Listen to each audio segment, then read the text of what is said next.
Hello there. Even if you're a cuber or a non-cuber, you must have heard this number.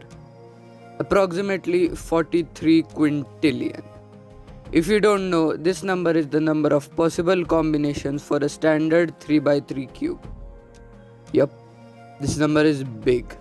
So big in fact that if you had one cube for each of the 43 quintillions combinations, then you could wrap it around the earth 275 times. Wow. But why this number? Why not any other one? Well, today I am here to tell you that.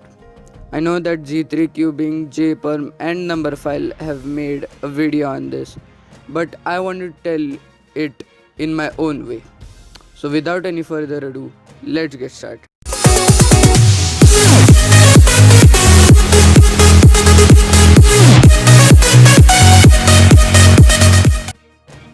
Now before starting off with the calculations, we need to know about the structure of the cube. Now as you know, a cube has 6 sides with 6 centerpieces. Now these centerpieces are connected to the core of the cube and cannot move during an actual solve. So it's okay if we don't take the centerpieces into consideration. But the pieces we need to care about are the corner pieces. So there are 8 corner pieces and 12 edge pieces. Now taking the corner and the edge pieces into consideration, there are two things that can happen to it. The first is permutation and the second is orientation. Now if you have solved a cube with the CFOP or the Friedrich method, you must know that the last two steps to solve the cube is OLL or orienting last layer and PLL means permuting last layer. Now to tell that in an easy way, permutation means moving the pieces of the cube at different places on the actual cube, and orientation means the rotation of the actual pieces. Now to make things easier here, I will give a letter to each of the color on the cube. So I will call white W, yellow Y, and so on for each of the pieces.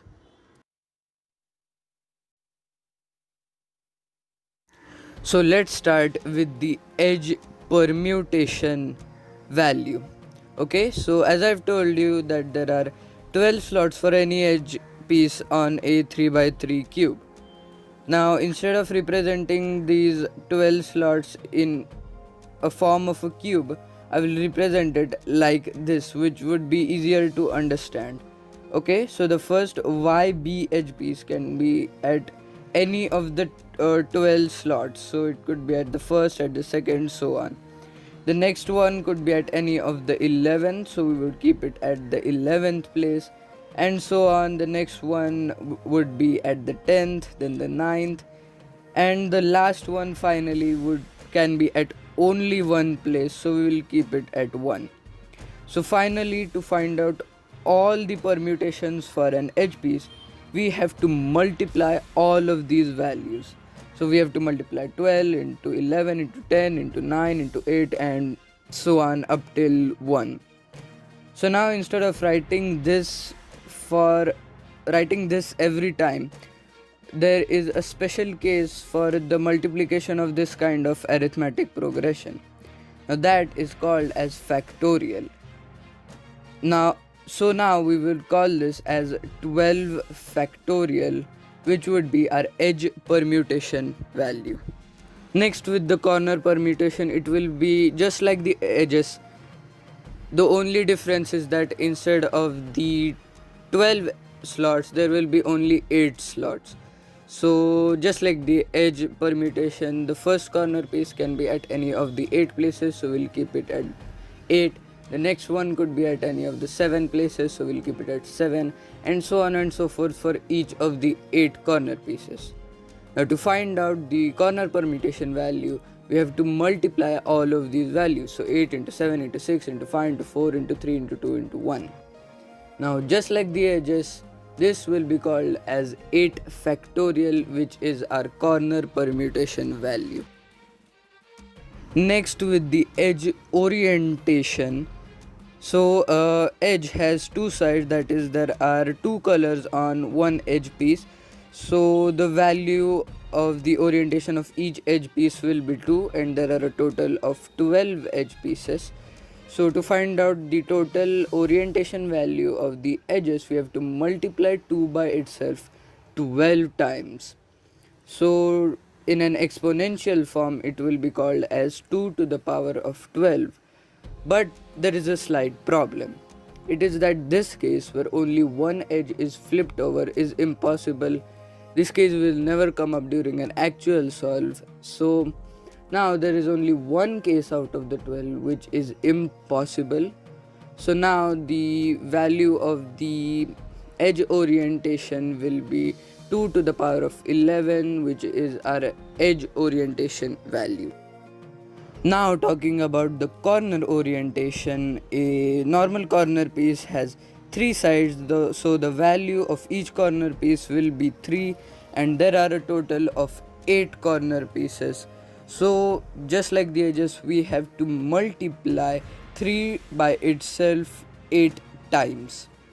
So in exponential form it will be 3 to the power of 8, but just like the edges, the case where only one corner is flipped over is not possible. So now there are a total of 7 possible cases. So instead of 3 to the power of 8, we will call this as 3 to the power of 7, which will be our corner orientation value. So finally we have reached the last step, equation and calculation. We're in the end game now, guys. It's about to over. Okay. So now we have the edge permutation value, corner permutation value, edge orientation value, and the corner orientation value. So now to find out the number of possible combinations for a cube, we have to multiply all of these values. But before doing that, we have to take one thing into consideration. That is that we have both the corner pieces and the edge pieces together now. So now either two corner pieces or two edge pieces can be swapped with each other, which is the same thing essentially. Now this is an impossible case, just like when one corner piece is twisted or only one edge piece is twisted. So this causes a little problem. This creates another new realm of unsolvable cases. But we don't need to worry about that much, because only two edges or two corners can be swapped with each other. So when we multiply all of this, exactly half of the value will be unsolvable while half of it will be solvable. So to find out the final equation, we have to multiply and divide the whole equation by 2. So our equation will be edge permutation value into corner permutation value into edge orientation value into corner orientation value, whole divided by 2. So finally, substituting all the values in the equation, we get 12 factorial into 8 factorial into 2 raised to 11 into 3 raised to 7, whole divided by 2.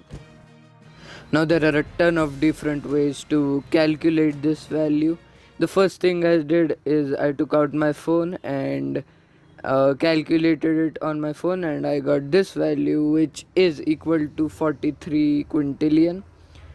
Then what I did is I solved it with a pen and paper, used logarithms, and I got an approximate value of 43 quintillion. Then I wrote a very simple Python code and I got the same value of approximately 43 quintillion. Then I went into the command prompt of Windows and wrote this. It's very simple and got the same value. And then finally I went into the Windows scientific calculator and finally got the value of 43 quintillion, 252 quadrillion, 3 trillion, 274 billion, 489 million, and 856,000. So it was a ton of fun and very frustrating at the same time to make this video. So hope you guys like it. If you liked it, please smash that like button and don't forget to subscribe and go follow me on Instagram if you can. So yeah. Bye.